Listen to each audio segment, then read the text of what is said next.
கம்பெனிகள் எல்லாம் மறுபடியும் ரிமூவல் பேட்டரிகளை கொண்டு வராங்கன்னு தெரியுமா? ஆக்சுவலா ஒரு காலகட்டத்துல முதல்ல மொபைல்கள்லாம் வந்துட்டு இருக்கும் நேரத்துல அதுல ரிமூவல் பேட்டரி தான் வந்துட்டு இருந்தது. அதனால அந்த பேட்டரி ரிப்பேர் ஆச்சுன்னா நம்ம கடையில வேற பேட்டரி வாங்கி ரீப்ளேஸ் பண்ணிடுவோம். ஆனா நாட்கள் போக போக கம்பெனிகள் ரிமூவல் பேட்டரியை ஸ்டாப் பண்ணிட்டாங்க.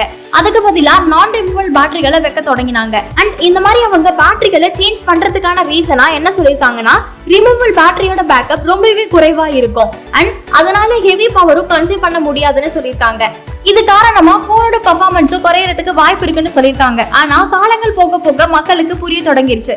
அதுக்கு பின்னாடி இருக்கிற காரணங்கள் இது இல்ல, கம்பெனிகள் அவங்களோட சேல்ஸ் அதிகப்படுத்துறதுக்காக இந்த மாதிரி பண்றாங்கன்னு மக்களுக்கு புரிய வருது. அதாவது இப்போ இருக்கிற நான் ரிமூவல் பேட்டரிகள் உள்ள மொபைல்கள் ரிப்பேர் ஆச்சுன்னா 90% ஆஃப் பீப்புள் பேட்டரியை சேஞ்ச் பண்றதுக்கு பதிலா புதுசா ஒரு மொபைல் போனையே சேஞ்ச் பண்ணிடுவாங்க. மீதி இருக்க 10% ஆஃப் பீப்புள் மட்டும்தான் நான் ரிமூவல் பேட்டரியை ரிப்பேர் ஆச்சுன்னா அதை நியூ பேட்டரியா சேஞ்ச் பண்றாங்க. அப்போ கம்பெனிகள்லாம் எந்த அளவுக்கு மிகப்பெரிய லாபத்துல இருக்குன்னு யோசிச்சு பாருங்க. அண்ட் இந்த விஷயத்தை ரொம்பவே தெளிவா புரிஞ்சுக்கிட்ட யூரோப்பியன் யூனியன் என்ன சொல்லிருக்காங்கன்னா, வர 2027க்குள்ள எல்லா பெரிய மொபைல் மேனுஃபேக்சரிங் கம்பெனிகளும் அவங்களோட மொபைல்கள்ல மறுபடியும் ரிமூவல் பேட்டரிகளை கொண்டு வந்தாங்க. ஒருவேளை அவங்க அப்படி பண்ணலன்னா யூரோப்பியன் யூனியனுக்கு அண்டர்ல இருக்க எந்த ஒரு கண்ட்ரிகளையும் அவங்களால மொபைல்களை விற்க முடியாது.